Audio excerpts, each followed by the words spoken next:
yên cả khil thiam lâu kan tang ram môi chu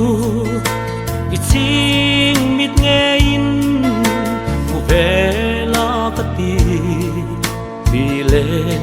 pusul nu par môi tin vul na i fan ngai lo ram lung chim ten ka fan pui nang che thiam ten tin la i chu le zua mangai na vang chuan an hial ngam don em ni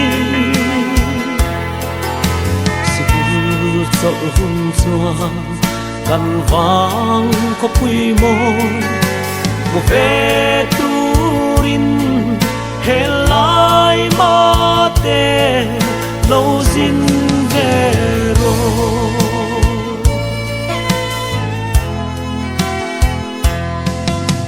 i lo zin xua de kan vang ko bom tu nau ba par moi ber kathia se anga inung sang moi le email that vang hian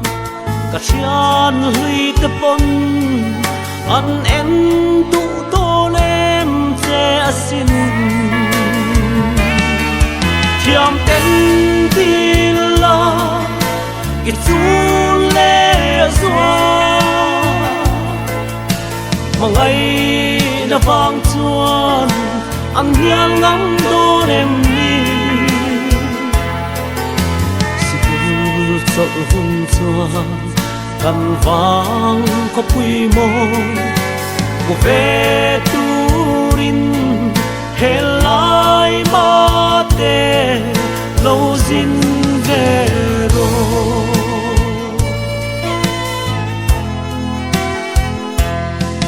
sắp tiếng khinh hiền ilung lên về mô sắc melomin pray rồi ra lên dòng tê cần run lâu lo in an en ning long che i khir bang lo nghe la mang le thấy hian ka ring lo che thiam ten tin la i chu le zua mangai na vang chuan an hial ngam don em ni sigur cho hun chuan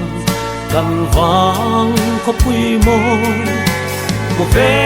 turin helai ma te